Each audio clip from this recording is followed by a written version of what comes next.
مفسرون یہ لیولز بتاتے ہیں قرآن سے تعلق قائم کرنے کے. پہلا تعلق کیسے قائم ہوگا؟ آپ اس کو سنیں، ٹھیک ہے، اور کیسے سنیں؟ غور سے سنیں.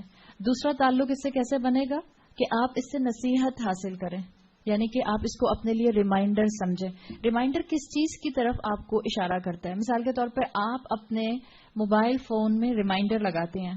آپ کے بچوں کے ایگزامز ہو رہے ہیں، آپ کے بچوں نے اپنے موبائل فون میں ریمائنڈر لگایا. ریمائنڈر اس چیز کا لگایا جاتا ہے جو آلریڈی چیز آپ کی نالج میں ہوتی ہے. کیا ایسا ہی ہوتا ہے؟ آپ ریمائنڈر اسی چیز کا لگاتے ہیں جس کو آپ پہلے سے جانتے ہیں. قرآن آپ کو وہ باتیں بتا رہا ہے جو آپ کی فطرت میں آلریڈی موجود ہیں. اللہ نے آپ کی روح کے اندر اپنی معرفت ڈال کر یہاں بھیجا ہے.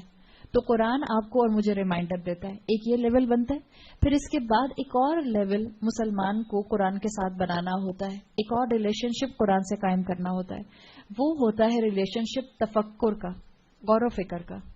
قرآن کے ساتھ اپنی مائنڈ سیٹ اور اپنی تھنکنگ کو اٹیچ کرنے کا. اس کی بھی بہت ضرورت ہے. جیسے قرآن میں آتا ہے، سورہ محمد میں آتا ہے اور سورہ آل عمران میں آتا ہے لعلکم تفکرون، جہاں اللہ تعالیٰ نے بہت سی اپنی تخلیق کی باتیں بتائیں کہ اللہ نے تمہارے لیے زمین کو بنایا، آسمان کو بنایا، کشتی کو بنایا، اللہ نے پانی کو بنایا، پھر پانی سے نباتات کو بنایا، اور آخر میں اللہ نے کہا لعلکم تفکرون. تاکہ کس لیے اللہ تعالیٰ نے تمہارے سامنے سارے یونیورسل فینومینا کو ڈسکرائب کیا ہے؟ تاکہ تم غور و فکر کرو، تمہاری تھنکنگ اس کے مطابق ہو جائے. پھر اس کے بعد ایک اور لیول آتا ہے قرآن کے ساتھ ریلیشن شپ کا، اور وہ ہے تدبر کا ریلیشن شپ. جیسے سورہ محمد میں آتا ہے افلا یتدبرون القرآن، کیا یہ قرآن کے اوپر تدبر نہیں کرتے؟ تدبر کیا کہتے ہیں؟ اگر ہم اس کو آسان زبان میں سمجھیں، اس لیے کہ بچے بیٹھے ہوئے ہیں. دبر عربی زبان میں کسی کی بیک کو کہتے ہیں، پیٹھ کو دبر کہا جاتا ہے. ایک آپ پیٹھ کے لیے ظہور بھی استعمال کرتے ہیں عربی میں، ظہورہم، ان کی پیٹھوں کے پیچھے. عربی زبان کے لیے یاد رکھیں کہ کوئی بھی ایک لفظ دوسرے کا پرفیکٹ سبسٹیٹیوٹ نہیں ہوتا. دبر کا مطلب الگ ہوتا ہے، ظہور کا مطلب الگ ہوتا ہے. دبر کہتے ہیں کسی چیز کی بیک. اچھا، اب ہم اس کو کیسے سمجھیں گے کسی چیز کی بیک کو؟ مثال کے طور پر آپ سب نے سمندر دیکھا ہے؟ کراچی میں رہنے والے سمندر دیکھا ہے کہ نہیں دیکھا؟ دیکھا ہے الحمدللہ.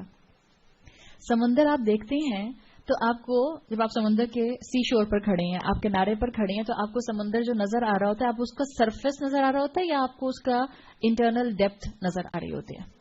سرفیس نظر آ رہا ہوتا ہے. ٹھیک ہے، اس سمندر کا دبر کیا ہے؟ جو اس کی ڈیپتھ ہے. صحیح، اس کی پیٹھ ہے. یہ ایک طرح سے یہ اس طرح کا دبر ہے. ایک تو ظہور ہوتا ہے کہ پیٹھ پیچھے ڈال دینا، یعنی کسی چیز کو ویلیو نہ کرنا. دبر کہتے ہیں جس کے لیے تدبر کا لفظ بنا ہے، کسی چیز کی ڈیپتھ میں جانا، اس میں ڈائیو ان کرنا، اس کے اندر چھپے ہوئے خزانوں کو ڈھونڈنا، اس کو کہتے ہیں تدبر. یعنی مثال کے طور پر آپ نے ایک آیت پڑھی، آپ نے یہی آیت پڑھی، چلیں افلا یتدبرون القرآن. اللہ تعالیٰ نے سوال کیا ہے کیا یہ لوگ قرآن پر تدبر نہیں کرتے، سوچتے نہیں ہیں؟ کیا اس کے لیے اپنی انٹلیکٹ استعمال نہیں کرتے؟ ایک آیت ہے نا، ہم نے اس کا ترجمہ پڑھا، بہت سے بہت ہم اس کا ترجمہ کیا پڑھیں گے؟ کیا یہ لوگ قرآن پر تدبر نہیں کرتے؟ That's it. اور آپ اگلی آیت پر چلے جاتے ہیں. تدبر کیا ہوگا اسی آیت کے اوپر کہ آپ سمجھیں کہ اس کے لیے رسول اللہ صلی اللہ علیہ وسلم نے کیا بتایا، تدبر کیا ہوتا ہے، کس طرح سے قرآن پر تدبر کیا جاتا ہے، یہ کس طرح سے ایک مسلمان کا ریلیشن شپ قرآن کے ساتھ بلڈ کرتا ہے، اور کس طرح سے آپ کو قرآن کے اندر چھپے ہوئے خزانے نظر آتے ہیں. جیسے مثال کے طور پر آپ سے میں کہوں سمندر کے کنارے کھڑے ہو کر کہ اس وقت اس کے اندر لاکھوں کروڑوں جو ہیں وہ اللہ تعالیٰ نے مچھلیاں رکھی ہیں، اور ایک آپ نے میری بات سن کر مان لیا، اور ایک آپ نے خود ڈائیو ان کیا اور آپ نے اسکوبا ڈائیونگ کی اور آپ سوئمنگ کرتے ہوئے سمندر کی ڈیپتھ میں گئیں اور آپ نے وہ مخلوقات، وہ کریشنز خود دیکھی. تو دونوں میں سے کس کیٹیگری میں آپ کو زیادہ سالڈ یقین اور ایویڈنس مل جائے گا، میرے کہنے سے یا خود دیکھنے سے؟ خود دیکھنے سے. یہ چیز ہے جو آپ کو قرآن کی آیات پر کرنی ہے. اور جب ہم یہ کہتے ہیں کہ قرآن کی آیات پر تدبر کرنا ہے، جب ہم یہ کہتے ہیں کہ قرآن کی آیات پر تدبر کرنا ہے، تو اس کا مطلب یہ نہیں ہوتا کہ اب آج ہم نیا معنی اور نیا مفہوم جو ہے وہ ہم اس آیت کا نکالیں گے. کہ ہم کہیں گے اچھا اب میں خود فگر آؤٹ کرتی ہوں کہ افلا یتدبرون القرآن کے کیا معنی ہیں. نہیں، یہ نہیں کرنا آپ نے اور میں نے. جو اسکالرز نے کام کیا ہے تدبر کا، ہم نے اس کو سمجھنے کی کوشش کرنی ہے کہ کس طرح سے تدبر جو ہے وہ کیا گیا ہے، تاکہ آپ اور میں قرآن کی خوبصورتی کو سمجھ سکیں۔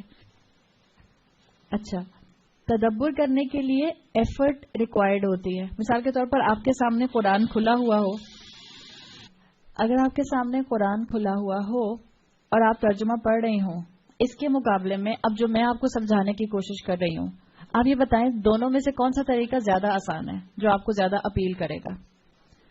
سننے والا زیادہ آسان ہے؟ الحمدللہ۔ ویسے میرا خیال تھا آپ لوگ کہیں گے ترجمہ پڑھنے والا زیادہ آسان ہے۔